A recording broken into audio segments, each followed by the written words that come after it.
think about being at a traffic stop at a red light, okay, at an intersection, a four-way intersection, right? You got one road going this way, got another one going that way in either or direction. Think about coming back from a friend's place late at night, right? The road is completely empty. You're with your girlfriend, your partner, whatever, your buddy, whatever it is. You stop at a red light. Nobody else is in that intersection. Nobody, okay? But you're still behaving and you're still following the rules of this red light. Why are you doing this? Well, because the system has programmed us to obey, regardless of it even being conscious to us or not. Now, think about that same concept, but this time we're going to apply it to space. And I'll get to that in a second. Now, before I do, I just want to give a quick thank you to a gentleman by the name of David for his generous donation last night. I'd also like to give a quick shout out to Friston and Megumi Ray. I hope that I pronounced your name correctly. If not, I apologize. I'd also like to quickly announce that in addition to the clothing that we have in stock, we're also going to be starting a Telegram and probably Discord chat room or server. If anyone is interested, just reach out to me, let me know. Now, let's get right into it. So, what we first have to understand is what Project Outgrowth was. So, Project Outgrowth, which is now named Project Tentacle, was a very strategic plan of putting certain comets and asteroids into space or harnessing them from when they come from other galaxies or other planets. Okay, and strategically placing them in a way that is multi-purposeful to multiple powerful nations around the world. Now, just because these nations are working together on it doesn't necessarily mean that they're all in on it together in a peaceful way. So what we have to understand is this. A way to explain this without sounding too, I guess we could say, crazy is by putting it in this sense or this context. Think about battleships on a sea. Think about the world, Earth.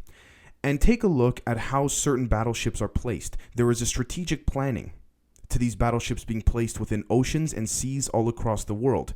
The US makes a move with their battleships into one area, then Russia responds. Then China counters back. It's all one big chess game. Now think about if you could do that in space in a much more powerful way for a few different reasons. First off, to control comets, asteroids, meteors to hit Earth in order to harness the unique elements from those asteroids or from those meteors or comets. And on top of that, being able to use these comets or meteors as a form of infiltration into other countries while making it look like a natural disaster. And on top of all of this, keeping them aligned in a strategic position within space because of the magnetic orbits that the planets and the magnetic fields that the planets give off within our solar system and others in order to prevent certain travel from occurring. Now, we can take a few different routes with this, so I want to cover all of it. The first, I guess we could say, presumption is that when we take a look at the fact that the secret space program is occurring, it's been occurring for a long time now. Whether or not there is a secret space war is a bit of a different story. Now,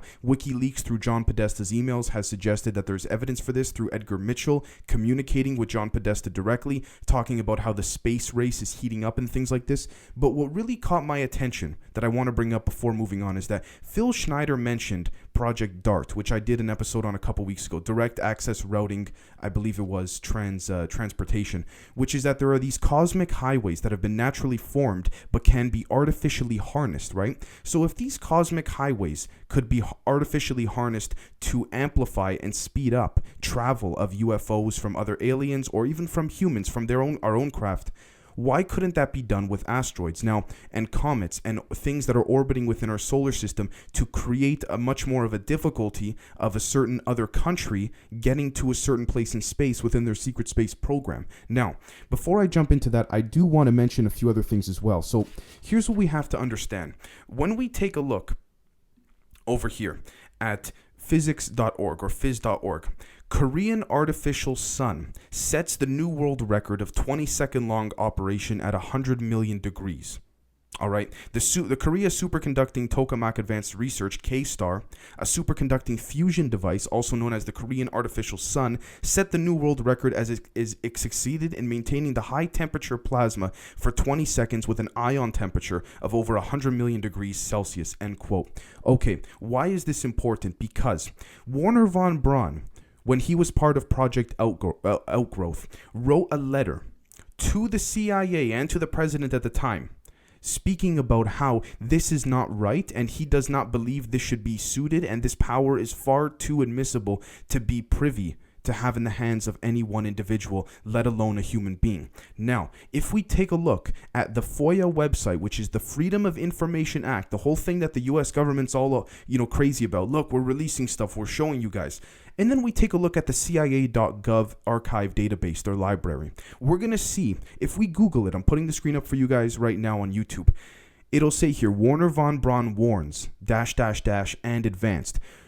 An Advanced Propulsion Concepts Project Outgrowth, ISSP 200, SSPG, Secret Space Program 1.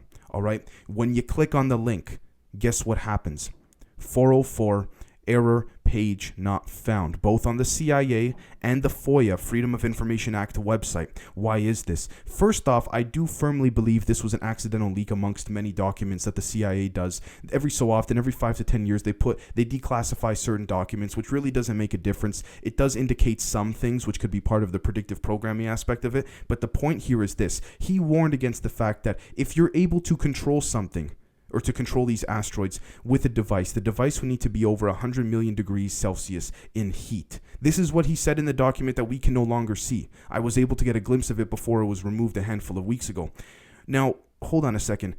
Didn't Korea just turn on a thing that's way hotter than the sun? Why would they do that? Well, this is a show of force to other countries, specifically amongst the intelligence community, particularly amongst those that are privy and have access to the secret space program and the classified information about the way that these asteroid and comets are being formed and are being controlled. Now, what we then have to understand is this. We need to know the difference between comets and asteroids, and I'll explain why in a second. Now, according to coolcosmos.ipac.caltech.edu, the main difference between asteroids and comets is their composition, as in what they are made of. Asteroids are made up of metals and rocky material, while comets are made up of ice, dust, and rocky material. Asteroids formed much closer to the sun, where it was too warm for ice to remain solid. Right now, you understand how this whole concept of Korea's artificial sun is starting to really spark interest here? The reason for this is because they knew they could not activate this without this being publicized to the press and things like this. And that's fine, because the real purpose is to harness these comets and these asteroids for a multitude of different reasons. First off, to make some of them land. If these rovers that are now successfully landing on comets, by the way, which they've been doing for so long, they only recently announced it publicly, has materials on it or elements on it that Earth does not have, for example. And so they will bring these asteroids or comets to land within certain places of the United States, which is also interesting because when we take, for example, a look at certain patches of land where there are allegedly deep underground military bases, we'll notice that the magnetic fields above on the surface of that land tends to attract rockets, comets, asteroids, anything incoming into Earth's orbit. I wonder how coincidental that is. And I wonder why Warner von Braun spent 60 days there. Right? And not when I say there, you might say, okay, Dave, where? Places like Skinwalker Ranch, places like Zorro Ranch, many different places all across New Mexico, Las Vegas, Nevada, places like this. Why is it that these comets are all landing there? Because they're harnessing the elements. Okay, that's number one. Number two, well, they're harnessing and they're extracting elements for whatever research they do. Could be part of an element that is not on the human periodic table that they're implementing in the ships and things like this. Now, number two is because they also understand that other countries, which they claim to be partnered with, even though in reality they really aren't, are also harnessing these comets and asteroids as a form of strategy, kind of like pawns on a chessboard, all right? Because they know within the secret space program that the humans, as well as the other extraterrestrials, are constantly flying across, or whatever you want to call it, across space in different areas using these highways. There's an understanding that these cosmic highways from Project DART, the episode I did, will not be touched, but everything else around it is an open ballgame. So if Russia is trying to take a small colony as part of their secret space program and send them, for example, let's just say, send them to Saturn, what the US is going to do is they're going to put asteroids in place to make the travel towards Saturn substantially more difficult. Now, why do I say Saturn? Well, I say Saturn because of Valiant Thor. Allegedly, there was a deal struck where they can go to and from, Venus, where they can go to and from Venus with very much ease. Now, the next thing we have to take a look at is we have to take a look at the fact that 5G satellites are popping up everywhere. Now, I'm not here to fearmonger about 5G. I'm not here to say, oh, look, they're going to take over and control your mind. No. 5G is also being harnessed in correspondence with the Black Knight satellite that has been orbiting this Earth for God knows how long now, that also keeps a watchful eye and acts as a sort of focal point and guide for these asteroids and comets that are being controlled in many different ways through the fusion team at the CIA, in which it was an episode I did recently, but through the United States, through Russia, through China. Now, allegedly, Korea wants to get involved in this too, which is why they have officially kind of shown off the ability to other countries and turn this artificial sun on, and using the public excuse that it could be used for free, clean energy, which it actually can. But ironically enough, we've known that for a long time now, and clearly because nothing's changed, we know that the money and the corporate and the elites don't want anything to happen, so they understand that. Now, the 5G satellites that are being shot up, whether it's through AT&T, Verizon, or many different companies around the world, carrier companies, they correspond directly with the lee lines of the grid of Earth, of planet Earth. And they also all send magnetic frequencies towards, and radio waves towards the Black Knight satellite. Now, the Black Knight satellite is in correspondence with these comets and asteroids that are orbiting Earth and orbiting our solar system as a form of strategic protection. Now, keep in mind, I'm not naive either. I understand that these comets and asteroids could in fact be harnessed to be part of what we would say Project Bluebeam is. For example, if they would like to stage some type of world event or some type of massacre, it wouldn't be that hard to do. Right? I mean, for example, Fidel Castro actually accused the United States government of not only controlling the weather to influence certain Cuban civilians and create some damage amongst the country when there was that Cuban Missile Crisis, but also accused the United States of having comets and asteroids hit Cuba substantially more often than was normally predicted and expected. Okay? Now, the next thing I want to talk about is that you might say, okay, Dave, how the hell does this operate? How the hell does this work? Well, if we take a look, there's something called the Comet Controller, CC as it's called. This is what Wernher von Braun also writes about in his letter to the CIA before it was publicly removed. But what we have to understand is that this connects directly with the fusion team. The fusion team, an episode I did a few days ago about the CIA having a deep underground, essentially, base and database or a command center of the overall structure of the timeline of how things are supposed to play out and how things are supposed to work. Now, what we also have to understand is that these beings, these Nordics, understand what's occurring here. And so long as they are not affected and they understand that the planet Earth is not affected, they have no problem with any of this happening. They're pretty much saying, let humans do what they please. Now, if you'll excuse me for a second, I just want to reference an article from ancientcode.com which says that scientists on how trees talk through an ancient otherworld network. Quote, trees talk to each other deep underground. Today, scientists are confirming that forests act like one big superorganism. Below the ground, fungal highways connect the trees. Through this highway, the oldest trees nurture their young. What's more, the trees communicate and cooperate with other species, thus they may help each other, contrasting with the idea of selfish competition, end quote. Now, that might sound silly, but what we have to understand is that the gravitational pull and the magnetic pull of this planet specifically is directly corresponded with these trees that are communicating underground. Now, you might say, what is causing this? Well, we could argue Mother Nature. We don't know the original source of the controlling of these substances and these composite, I guess we could say materials. But what we do know is that this can also be artificially harnessed, because it's one thing to control comets and asteroids coming from outer space, but once it enters Earth's orbit in a solidified manner, how can we know for sure where it's going to land? That's the next issue, right? Because you can't just say, okay, it's because it was many millions of miles away in our solar system, now it's coming towards Earth, it's going to be fine because we can control it in space, we can control it when it comes into Earth's atmosphere. No, not at all. What happens here is they harness, the fusion team or the fusion cell harnesses this type of capability that I guess we could say Mother Nature or this planet has naturally provided, which I don't find to be coincidental, by the way, but we'll talk about that in a second, to allow the gravitational pull of these comets and asteroids to land in a specific place. Now, yes, I did mention earlier in the episode that there are certain frequencies above ground in New Mexico and Nevada and places like this where some of these alleged underground military bases are, which has odd magnetic frequencies where people go and their cell phones stop working and their electromagnetic frequency readers stop working, their anything digital completely or virtual completely stops working. Now, what we have to understand is that the gravitational pull above the ground is only a small little bubble.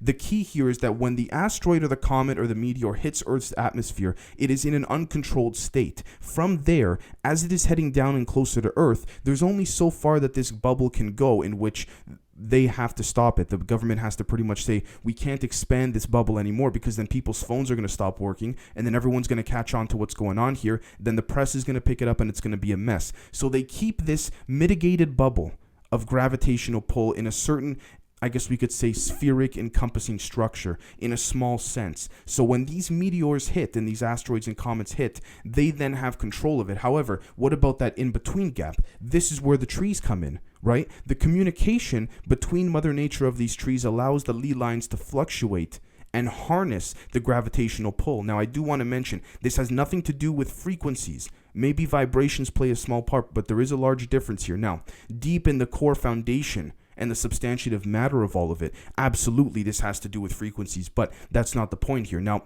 what I also want to mention too is that we have to understand that between the CIA, Homeland Security, Pentagon launching all these satellites, between the companies launching these 5G satellites, there is a deep marriage between corporatism and public government. This whole thing of, the separation of church and state or the separation of government and business, it's a bunch of bullcrap, okay? The next thing I do want to mention as well, too, is that a handful of years ago, if we look at Forbes.com, and I quote, 1.6 billion rounds of ammo for Homeland Security. It's time for a national conversation. Okay. So we take a look at that, and then if we take a look at investors.com, DHS, Department of Homeland Security, won't answer Congress on billion bullet purchase. Why is this the case? Well, it has been proposed that the bullets that are being purchased are regular bullets, but the elements in which are coming from these comets and these asteroids that do not obtain or withhold elements that are privy or available to us on Earth are being extracted from these comets, asteroids, or meteors and are being implemented into each and every bullet that the DHS, Department of Homeland Security, has. Why? Because when these bullets are sent out and brought out to, the different places where they sell them for regular people such as you and I to go purchase, what we have to understand here is that, and I'll get back to the whole thing in a second about the DHS providing bullets to the public, but what we have to understand here is that there are certain fractile and microscopic elements inserted into these bullets so that if these bullets are shot during some type of instance where the government cannot control the people, they can then control the bullets. If you control the bullets, you control the people because the people then become weaponless and powerless if you control the things that they think they have control of, right? Now you might say, Dave, the Department of Homeland Security does not supply bullets to the country. You're right, they don't. But there are certain NGOs they work with which are non-government organizations that do. Now, what we also have to understand here is that non-government organizations are used all the time as front companies for the CIA. Don't get me wrong, there's a lot of great companies out there that actually do great work regarding this. But at the same time, we have to understand that this is nothing new. This is constantly reoccurring. Now, we have to put the pieces together where they stand. And so we have the Warner von Braun letter that was mysteriously removed from the archives, even though the Google results still show it.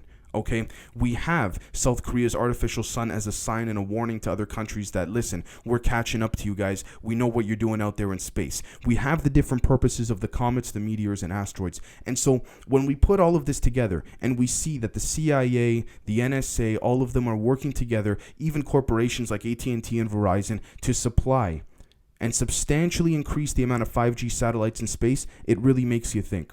So I'd love to get your guys' opinions on this. If not, then I really hope you enjoyed the episode at the very least, and we will catch you guys Saturday. Thank you very much.